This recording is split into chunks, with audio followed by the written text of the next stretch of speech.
베드로가 바깥들에 앉았더니 한 여종이 나와 이르되 너도 갈릴리 사람 예수와 함께 있었도다 하거늘 베드로가 모든 사람 앞에서 부인하여 이르되 나는 내가 무슨 말을 하는지 알지 못하겠노라 하며 앞문까지 나아가니 다른 여종이 그를 보고 거기 있는 사람들에게 말하되 이 사람은 나사렛 예수와 함께 있었도다 하매 베드로가 맹세하고 또 부인하여 이르되 나는 그 사람을 알지 못하노라 하더라. 조금 후에 곁에 섰던 사람들이 나와 베드로에게 이르되 너도 진실로 그 도당이라 내 말소리가 너를 표방한다 하거늘 그가 저주하며 맹세하여 이르되 나는 그 사람을 알지 못하노라 하니 곧 닭이 울더라. 이 베드로가 예수의 말씀에 닭 울기 전에 내가 3번 나를 부인하리라 하심이 생각나서 밖에 나가서 심히 통곡하니라. 아멘. 실패를 이기는 사랑 이런 제목으로 말씀을 전하겠습니다. 여러분들은 살아오시면서 실패를 많이 하셨습니까? 성공을 많이 하셨습니까? 뭐 성공한 경험이 난 많았지, 아니다 난 실패를 참 많이 했다, 여러 가지 생각이 있으실 텐데 오늘이 이제 벌써 2025년 마지막 달 첫 주일입니다. 이제 한 달 안 남았습니다. 좀 있으면 또 새해를 맞이하게 됩니다. 사람들은 새해를 맞이할 때마다 새로운 목표를 세우고 또 새롭게 다짐을 하곤 합니다. 새로운 해를 맞이해서 이제는 술, 담배를 끊겠다. 새해에는 운동 열심히 해서 살을 빼겠다. 일찍 일어나고 일찍 자는 습관을 갖겠다. 또 이제 교회에서는 뭐 성경을 통독하겠다. 매일 기도를 열심히 하겠다. 구역장으로 섬기겠다. 교사로 섬기겠다. 이런 결심들을 많이 하시면 좋겠는데 이런 이제 다짐들을 하실 겁니다. 각자의 다양한 계획과 목표를 세우시는데 이제 이내 들려오는 사자성어가 있습니다. 작심삼일. 3일만 지나면 계획했던 일들이 다 없던 일로, 수포로, 실패로 돌아간다. 그런 말이죠. 다들 해마다 첫 마음을 다잡고 시작을 하는데 현실은 작심삼일로 끝나는 실패 그 현실에 직면하게 됩니다. 그래서 오죽하면 사자성어까지 생겼겠습니까? 그러니까 우리가 인생을 살아가면서 실패를 경험하는 일이 성공의 경험보다 더 많다는 사실입니다. 그렇다면 성공은 아주 가끔 있는 일이고 실패가 늘상 자주 있는 일이기 때문에 이걸 인정하고 좀 좌절하고 자포자기한 상태로 그냥 그렇게 살아가야 되는 것인가? 이런 결론인가? 인생은 다 그런 거야. 1등만 알아주는 더러운 세상. 이렇게 부정적이고 염세적인 태도로 계속 살려고 하면은 너무 고달프고 힘듭니다. 그래서 실패를 성공으로 위한 발판으로 삼자고 하는 경언이나 스토리 이런 것들 들으면서 우리가 위로와 희망을 얻으려는 모습들이 우리나라 사회에 많이 있습니다. 대표적인 실패를 극복한 위인으로서 발명왕 에디슨을 꼽습니다. 에디슨이 이제 제일 잘 발명한 것이 백열전등입니다. 근데 이 백열전등을 발명하기까지 수천 번의 실패를 경험했습니다. 핵심은 이 전기를 통하게 했을 때 이게 오래도록 빛을 낼 수 있는 그 물질을 찾는 게 관건이었습니다. 탄소로 해보고 크롬으로 해보고 뭐 루테늄 이런 온갖 금속이나 비금속을 써봤습니다. 머리카락으로 연결해봤다고 하는데 결과는 다 타버리거나 부서졌다고 합니다. 수천 번의 실패를 하면서 버린 재료들이 건물 2층까지 쌓일 정도로 아주 많은 실패를 경험했다고 하죠. 그러다가 이제 발견한 것이 일본의 교토에 있는 대나무를 가지고 이것을 태워가지고 만든 탄소섬유로 40시간의 빛을 발하는 물질을 발견하게 됩니다. 그래서 19세기 최고의 발명품이라는 이 백열등을 만든 것이죠. 지금 백열등을 보시기는 힘들 겁니다. 제가 어릴 적에 기억나는데 잠깐 껐다가 켜는 그런 장소에 화장실이나 창고 이런 데다가 백열등을 좀 놓고 썼던 기억이 납니다.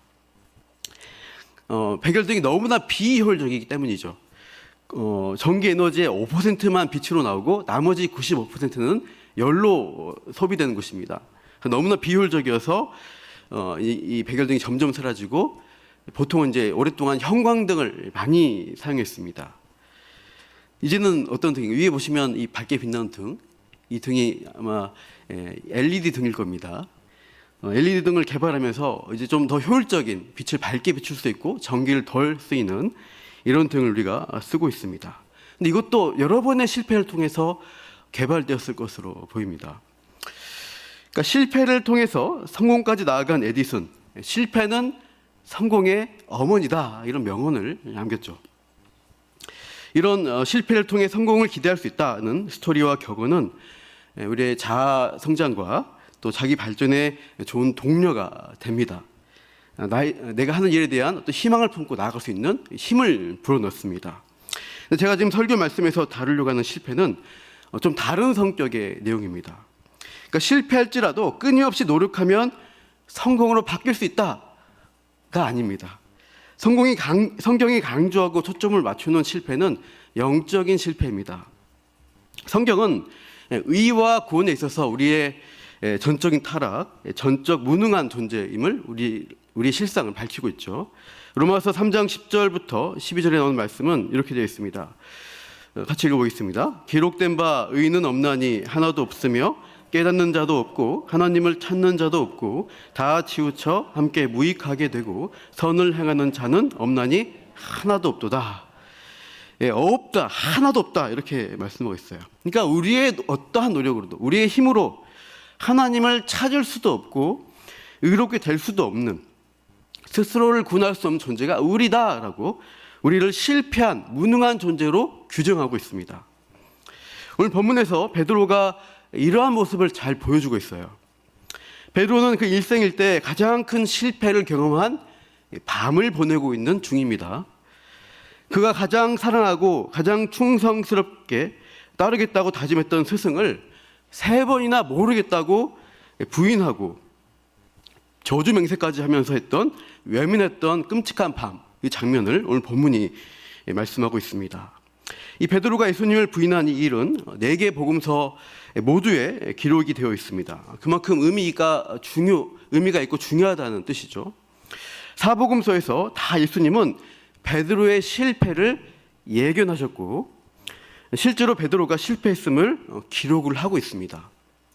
예수님이 고난받으시고 십자가에서 돌아가시는 이 순환 과정의 그 한가운데 이 베드로의 실패가 등장합니다. 그러니까 가룟 유다의 배신 행위와 함께 이 버림받으신 예수님이 얼마나 비참한 상황에 처하셨는가를 잘 보여주는 배신자 두 가까운 제자들의 모습이죠. 본문 69절에 보시면 한 여종이 나와서 이르되 너도 갈릴리 사람 예수와 함께 있었도다 합니다. 우리 70절 같이 한번 읽어보겠습니다. 70절 시작. 베드로가 모든 사람 앞에서 부인하여 이르되 나는 내가 무슨 말을 하는지 알지 못하겠노라 하며, 거기 있는 모든 사람 앞에서 베드로는 아니라고, 난 무슨 말인지 모르겠다고 부정하고 있습니다. 그러자 71절 보십시오.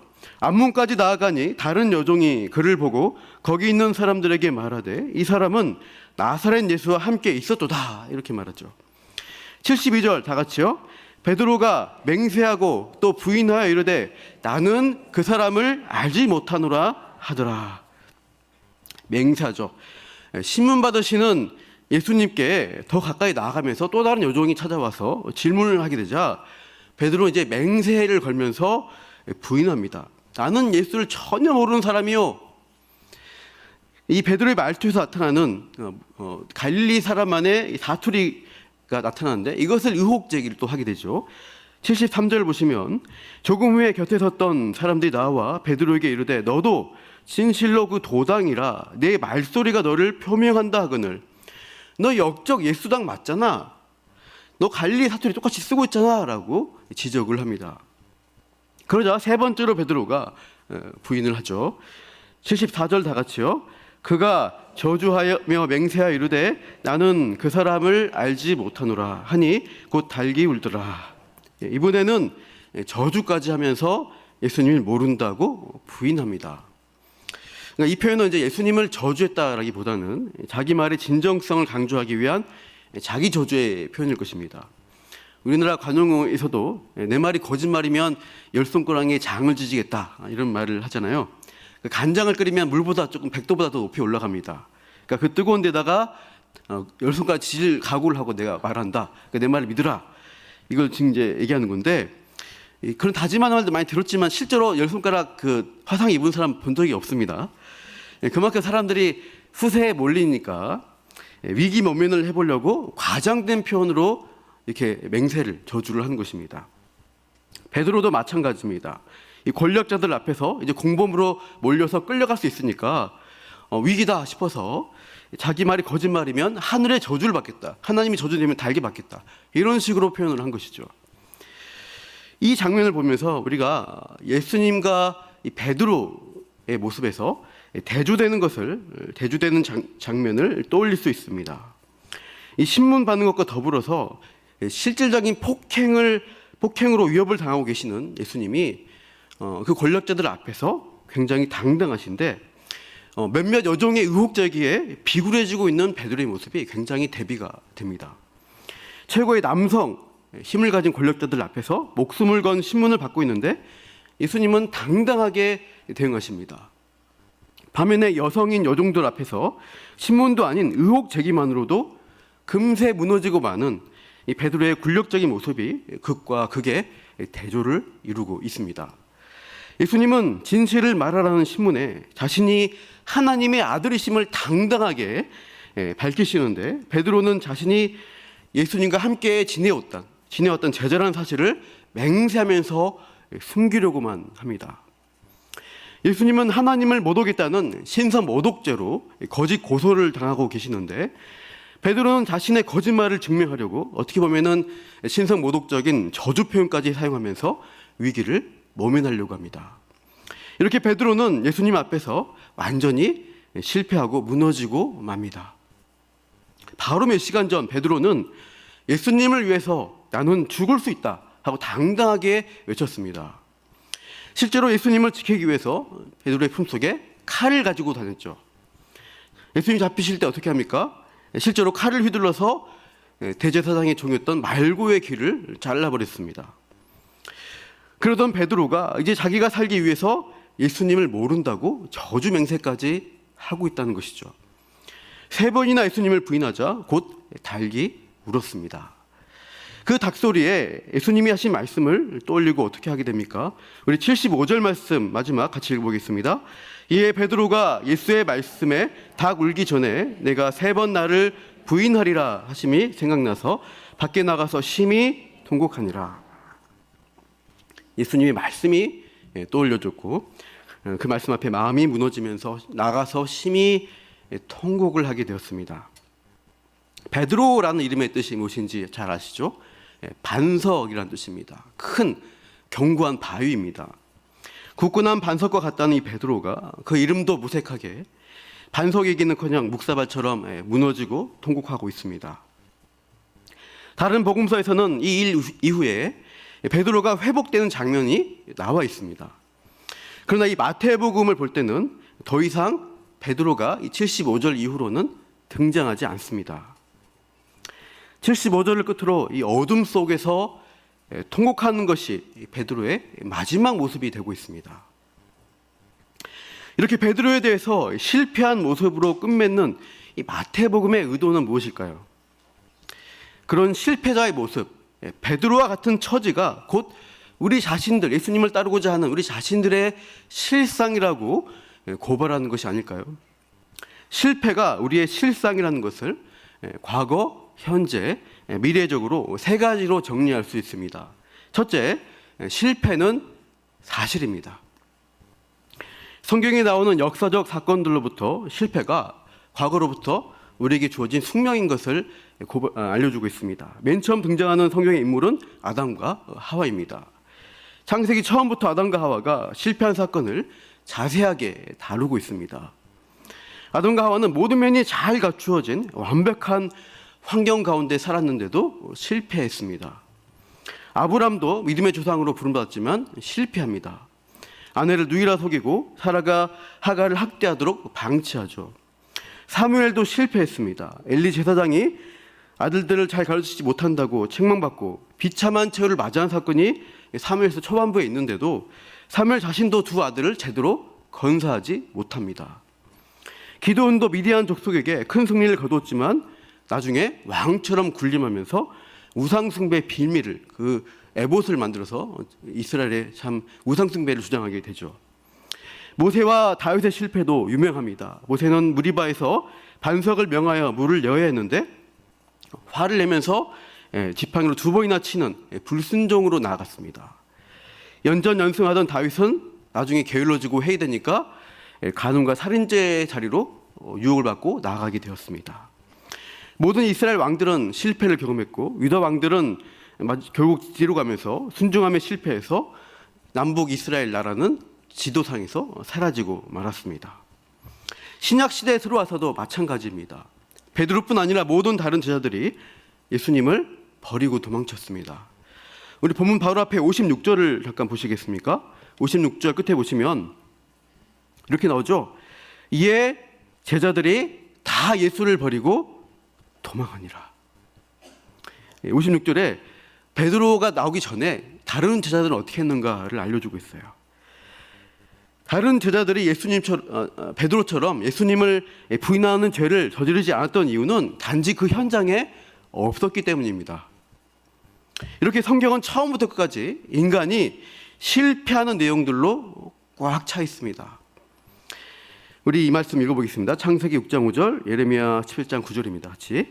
여호와께서 사람의 죄악이 세상에 가득함과 그의 마음으로 생각하는 모든 계획이 항상 악할 뿐임을 보시고 만물보다 거짓되고 심히 부패한 것은 마음이라.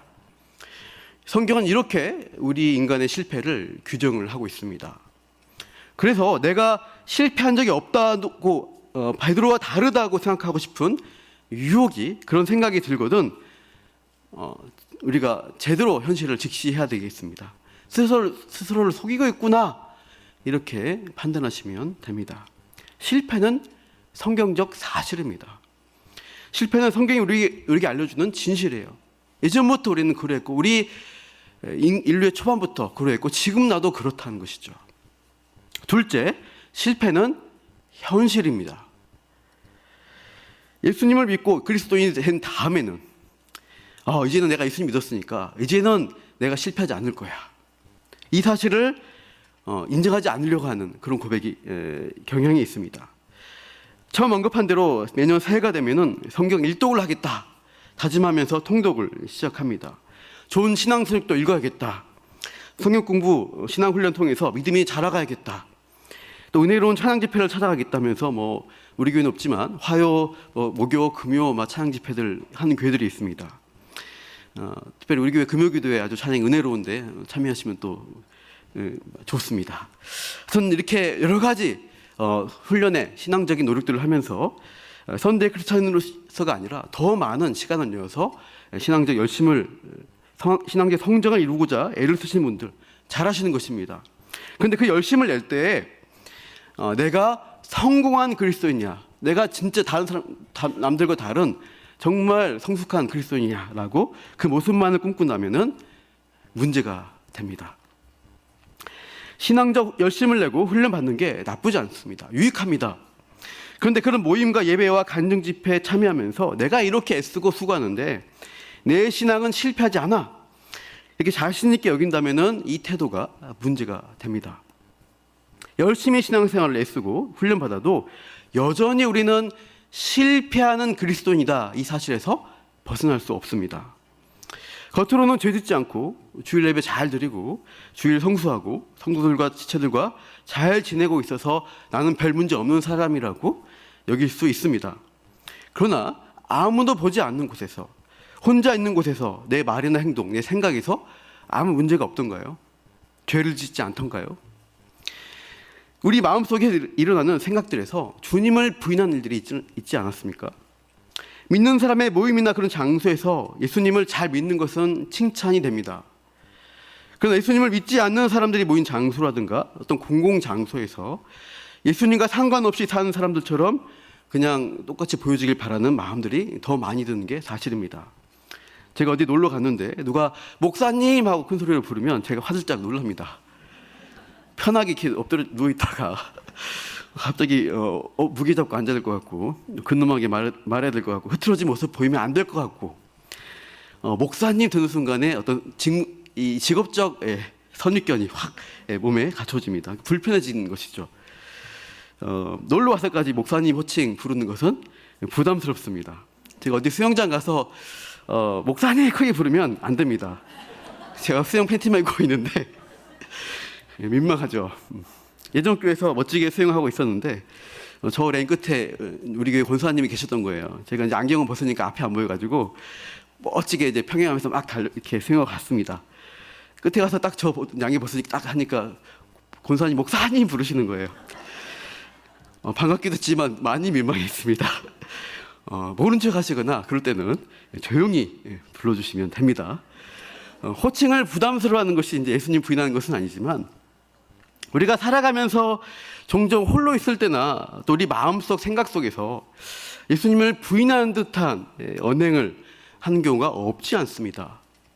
그게 예수님 믿은 이후에도 똑같이 일어나고 있는 현실이고 실존입니다. 어떤 교회에서는 애써 죄 고백과 회개에 대한 순서가 없이 오직 승리의 찬양, 성공한 간증들, 믿음의 승리만을 외치는 경우도 있습니다. 구원파 같은 경우는 이런 회개를 강조하지 않습니다. 이단들의 특징 중 하나가 회개가 없다는 사실인데요. 그러니까 말단 평신도 같은 사람들을 교육하면서 교주에 대한 불순종의 태도가 있다면 회개시킵니다. 근데 교주가 자신의 교만과 방자함에 대해서는 회개하는 일이 절대로 없습니다. 자기는 무조건 선이고 옳은 것이죠.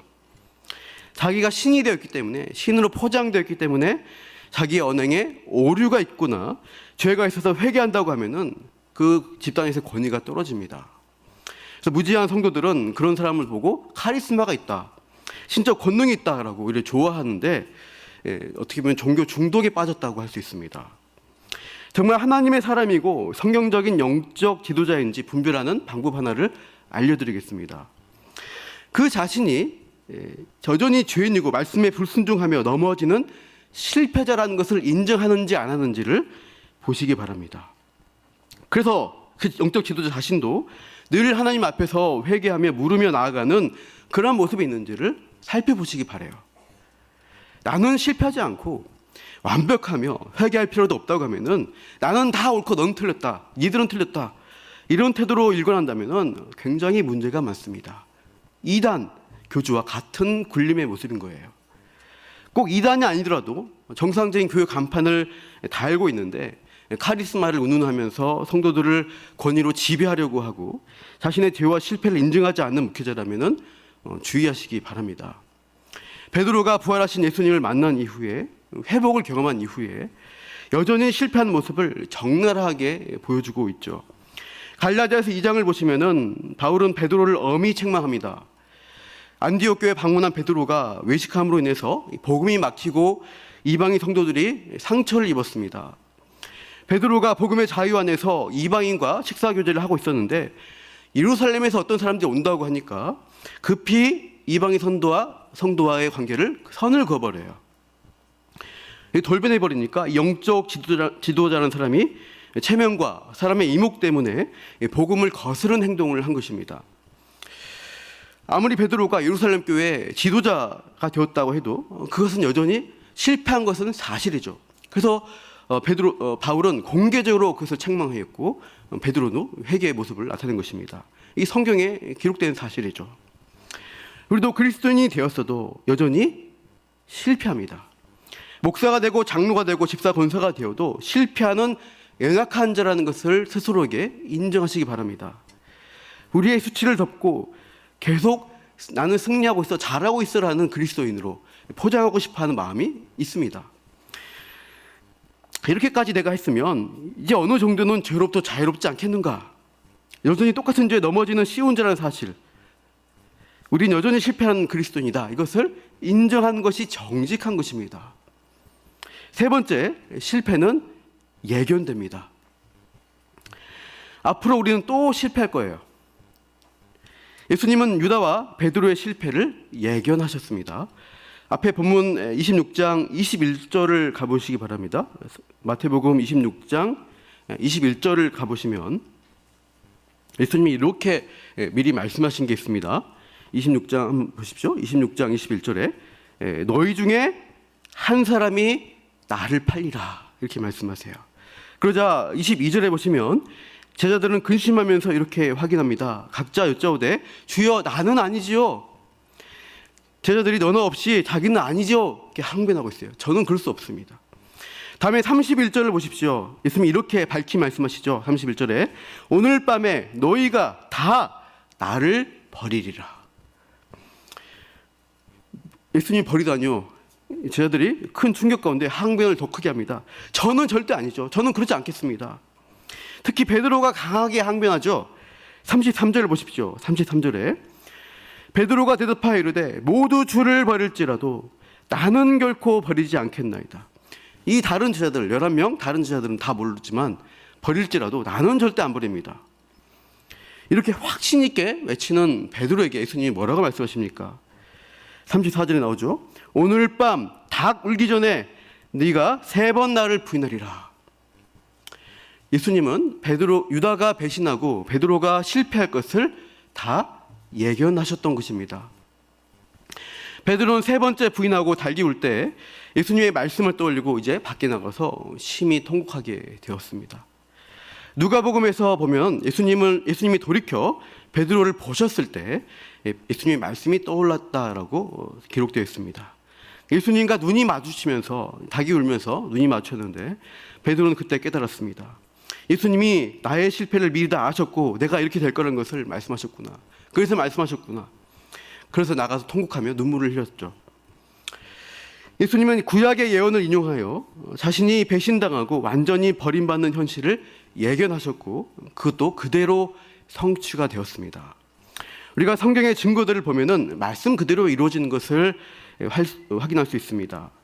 하나님의 말씀이 진리고 이 땅에 사는 동안 성도는 이 죄와 피 흘리기까지 쌓을 수밖에 없는 존재라는 것을 인정하지 않을 수 없습니다. 여러분 요한복음 한번 찾아보시면 좋겠는데 요한복음 13장을 펴보시기 바랍니다. 요한복음 13장을 펴보십시오. 자, 요한복음 13장 36절에서 38절까지 오늘 병행 본문인데 읽어볼까요? 요한복음 13장 36절에서 38절 말씀을 같이 읽어보겠습니다. 시작. 시몬 베드로가 이르되 주여 어디로 가시나이까? 예수께서 대답하시되 내가 가는 곳에 내가 지금은 따라올 수 없으나 후에는 따라오리라. 베드로가 이르되 주여 내가 지금은 어찌하여 따라갈 수 없나이까? 주를 위하여 내 목숨을 버리겠나이다. 예수께서 대답하시되 내가 나를 위하여 내 목숨을 버리겠느냐? 내가 진실로 진실로 내게 이르노니 닭 울기 전에 내가 3번 나를 부인하리라. 똑같은 말씀이죠. 3번 부인할 것이다 예견하고 있는 말씀입니다. 그런데 이어서 나오는 14장 요한복음 14장 1절을 보십시오. 14장 1절은 이렇게 나오고 있습니다. 그렇게 말씀하시고 너희는 마음에 근심하지 말라. 하나님을 믿으니 또 나를 믿으라. 원문으로 보시면 우리 장절 구분이 안 되어 있습니다. 성경 원어에서는 후대에 이제 장절을 구분한 것인데요. 그래서 3번 나를 부인하리라 말씀에 바로 이어서 14장 1절을 읽게 되는 것입니다. 끊지 않고 나를 부인하는 그 실패에 처하게 될지라도 너희는 근심하지 말라. 하나님을 믿고 나를 또 믿으라 라고 격려하시는 거예요. 끝까지 믿음을 잃지 마라. 앞으로도 실패가 예견되어 있음에도 주님이 근심하지 말고 나를 믿고 끝까지 붙들러라. 실패도 그 다음에 하나님이 이끌어 가신다는 것을 알려주고 있습니다. 예수님이 주님께서 실패를 인정하시지만 실패 그대로 버려두지 않고 해결책을 주실 것을 약속하시기 때문입니다. 따라해 보시죠. 우리는 실패하지만 주님은 승리하십니다. 우리는 실패하지만 우리의 실패도 주님이 승리하시기 때문에 소망이 있습니다. 주님이 우리의 실패를 바꾸세요.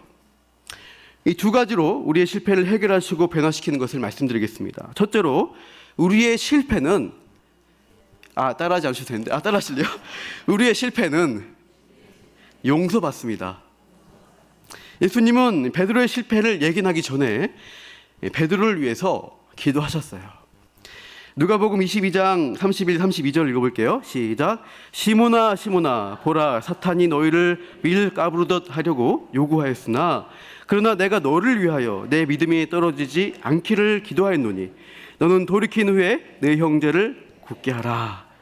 예수님은 미리 실패할 거 아시지만 그 실패 앞서서도 베드로의 영혼을 위해서 간절히 기도하셨습니다. 그 중보기도가 응답이 되었어요. 3번이나 부인한 실패에도 베드로는 믿음에서 떨어지지 않았습니다. 사랑하는 성도 여러분, 우리도 예수님 보실 때 부끄럽고 수치스러운 실패에 처한 적이 있지 않았습니까? 주님을 실망시키고 그것도 반복해서 주님 앞에 부끄러운 모습을 보일 때가 자주 있습니다. 그럴 때 포기하고 끝났어, 나는 교회 올 자격도 없고 회개할 자격도 없어, 이렇게 할 게 아니라 우리가 뭘 붙잡아야 됩니까? 믿음이라고 하시죠. 끝까지 하나님을 믿으라 해요. 마음에 근심하지 마라, 하나님을 믿고 또 나를 믿으라 하신 말씀을 붙들어야 됩니다. 실패할 것이라 하는 것에 멈춘 것이 아니라 믿음으로 하나님이 일하실 것을 바라보는 거예요. 무너지고 실패할 수 있다, 하지만 끝까지 믿음은 붙들어라, 하나님이 도우신다. 베드로는 자신의 신념을 믿었고 큰 확신을 가졌고 내가 할 수 있어, 목숨 버릴 수 있어라고 선포까지 했습니다. 자기 힘으로 절대로 주님을 실망시키지 않을 것이라고 다짐했습니다. 감옥에도 같이 갇히고 목숨도 내어놓겠다라고 했는데 결과는 완전한 실패였습니다. 우리가 실패하면서 어떻게 됩니까? 나에 대한 확신, 믿음이 점점점 사라져야 됩니다. 잃어버려야 됩니다. 나에 대한 믿음은 잃어버리고 그 대신 주님에 대한 믿음을 키워나가셔야 하는 것입니다. 나에 대한 믿음은 어떤 신념, 자기 확신에 불과합니다. 그런데 이것은 우리를 회복시킬 수 없어요. 실패예요. 거짓말이에요. 그러나 예수님에 대한 믿음이 우리를 진정으로 회복시킵니다. 내 의의가 아니라 예수님이 올라가신 십자가의 의로서 이 죄인을, 나 같은 죄인을 용서해 주시고 받아주신다는 믿음을 가지셔야 합니다. 둘째로 실패는, 따라해 보실래요? 실패는 주님의 사랑으로 극복됩니다. 아까는 용서해 준다는 거죠. 십자가의 은혜로. 이제는 사랑으로 극복할 수 있어요. 예수님은 이 베드로의 실패를 사랑으로 이기도록 해주셨습니다. 요한복음 21장에 나오는 유명한 사건이죠. 이른 아침 아무 소득도 없는 이 고기잡이를 마실 때쯤 이 갈릴리 호숫가에서 부활하신 예수님이 외치십니다. 그물을 배 오른편에 던져라. 그러나 그들이 그렇게 되자 그들이 들 수 없을 정도로 엄청난 물고기가 잡히는 기적을 경험합니다. 베드로는 주님이시구나라는 것을 눈치채고 가장 먼저 배에서 뛰어내려서 헤엄쳐서 주님께로 갔습니다. 그물을 다 끌어올린 후에 지금 잡은 물고기로 예수님께서 생선구이, 조반을 차려주셨습니다. 식사를 마치고 예수님은 베드로와 함께 호숫가를 거니셨던 것 같습니다. 21장 20절 보시면은 다른 제자가 따르는 것을 보았다고 하는 것으로 봐서 예수님과 베드로가 걸으면서 대화하고 있고 그 뒤에는 그 사랑하는 그 제자, 바로 요한이 따라간 것을 떠올리면 됩니다. 이 요한이 예수님과 베드로의 대화를 직접 엿들을 수 있어서 아마 요한복음에 기록을 한 것인데요. 예수님은 베드로에게 3번 똑같은 질문을 하시죠. 베드로야, 네가 나를 사랑하느냐? 3번이나 예수님을 모른다고 부인한 이 3번의 실패에서 회복시켜 주시기 위해서 3번 질문을 동일하게 던지십니다. 이때 예수님이 듣고 싶으셨던 대답은 예수님을 위해서 죽겠다라는 맹세가 아니었어요. 또 실패할 걸 알기 때문이에요. 이제부터 저는 절대로 예수님을 부인하지 않습니다. 이런 확신에 찬 외침, 다짐 요구하지 않으십니다. 너 또 실패할 거야. 그러나 예수님이 듣고 싶으셨던 말은 뭡니까? 주님, 제가 주님을 사랑하시는 줄 주님이 하십니다. 우리 21장 1절 말씀, 16절 말씀 읽어보겠습니다. 시작. 또 두 번째 이르시되 요한의 아들 시몬아, 네가 나를 사랑하느냐 하시니 이르되 주님 그러하나이다. 내가 주님을 사랑하는 줄 주님께서 아시나이다. 밤새 조업을 했지만 물고기 한 마리도 못 잡고 실패한 채 돌아오던 베드로에게 예수님이 말씀해 주셔서 만선이라는 성공을 허락해 주셨습니다. 그리고 춥고 배고픈 베드로와 제자들을 위해서 숯불을 피우시고 조반을 차려 주셨습니다. 대제사장 집 그 뜰에 숯불 앞에서 3번이나 부인했던 베드로에게 숯불에 구운 조식을 권하시고 나서는 예수님께서 3번이나 나를 사랑하느냐 물어보셨던 것이죠. 사실상 예수님이 먼저 자신을 사랑하신다는 그 따스함을 느꼈기 때문에 베드로는 제가 주님을 사랑합니다. 주님도 아시죠? 자기 확신에 대한 신념으로서의 고백이 아니라 주님이 날 사랑하신다는 그 믿음으로 이 고백을 할 수가 있었습니다. 자기 확신이 아니라 주님에 대한 믿음으로 고백하는 것을 말하고 있어요. 로마서 말씀에 이 주님의 사랑의 고백이 나타나 있습니다. 좀 긴데 한번 로마서 8장 34절부터 있는 말씀 한번 좀 긴데 같이 한번 읽어볼게요. 시작. 누가 정죄하리요 죽으실 뿐 아니라 다시 살아나신 이는 그리스도 예수시니 그는 하나님 우편에 계신 자요 우리를 위하여 간구하시는 자신이라. 누가 우리를 그리스도의 사랑에서 끊으리요 환난이나 공고나 박해나 기근이나 적신이나 위험이나 칼이랴. 기록된 바 우리가 종일 주를 위하여 죽임을 당하게 되며 도살당할 양같이 여김을 받았나이다 함과 같으니라. 그러나 이 모든 일에 우리를 사랑하시는 이로 말미암아 우리가 넉넉히 이기느니라. 내가 확신하노니 사망이나 생명이나 천사들이나 권세자들이나 현재리나 장래리나 능력이나 높음이나 깊음이나 다른 어떤 피조물이라도 우리를 우리 주 그리스도 예수 안에 있는 하나님의 사랑에서 끊을 수 없으리라. 아멘. 계속해서 나오는 근원은 하나님의 사랑이에요. 그리스도 사랑으로 나타난 그 십자가의 사랑에서 우리는 끊어질 수가 없는 존재입니다. 그래서 실패해도 괜찮아요. 여기 나이 지긋하신 우리 권사님들, 장로님, 은퇴 장로님들, 집사님들 계시죠? 나이 들고 신앙 연륜이 깊어진다고 해서 여러분 완전 성화 되시던가요? 여러분 몸이 약해지고 하시다 보니까 짜증도 나시기도 하고 이런 눈 오는 날에 좀 최근에 날씨가 안 좋았죠. 그럴 때 힘들고 무섭고 수정도 부르시게 되고 또 서운한 일 작은 일에도 더 서운하신 모습들이 어떻게 보면 이제 우리 어르신 성도님들이시지만 옛날에 애들처럼 보이는 그런 이제 짜증들도 잘 나신다고 들었는데 그런 모습들이 우리의 실상입니다. 성화 완전 성화가 안 돼요. 제가 유치부 유초등부 초등부 사역을 할 때가 있었습니다. 제가 처음 사역했을 때 초등학교 1학년부터 6학년 아이들 데리고 교육전도사 사역을 했습니다. 처음 준비한 여름 성경학교였어요. 그래서 이제 정말 열심히 밤새가면서 준비했습니다.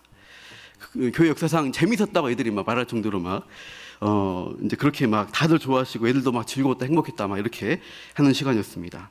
저는 그래서 어떻게 생각했냐면 이제 애들이 변화되었다. 애들이 다 이제 복음을 받겠다. 이렇게 아주 기대를 했습니다. 그리고 여름이 지나고 2학기 시작이 되는데 여전히 장난치고 떠들고 장난 아닌 거예요. 제가 엄청 애들한테 실망했습니다. 사실은 그때 제가 저 자신에게 실망했어야 했습니다. 내가 하면 된다, 성공한다, 승리, 나에게서 나오는 것은 가짜였던 거예요. 젊을 때는 또 그런 성공을 바라보면서 열심을 내고 하는데 실상에 있어서는 영적인 의미에서는 특히 실패를 많이 경험하면서 내 힘으로 하는 게 아니구나. 하나님의 은혜로 한 것이고 나는 복음이 주님의 은혜가 사랑의 역사할 때까지 기다려주고 참아주는 것이구나. 계속 복음을 증거하는 것이구나. 그래서 사랑으로 품하겠구나. 이런 것을 배웠습니다. 사랑하는 성도 여러분, 여러분들도 마찬가지로 내가 열심을 내면 뭔가 되겠지. 내가 이 정도 했으면 내가 뭔가 되었지라고 하는 생각을 포기하시기 바래요. 나는 실패한 자다. 또 실패할 거야. 그래서 주님의 용서하심과 사랑이 필요하지. 그분의 사랑에 의지하여서 이 지체도 사랑해줘야지. 기다려야지.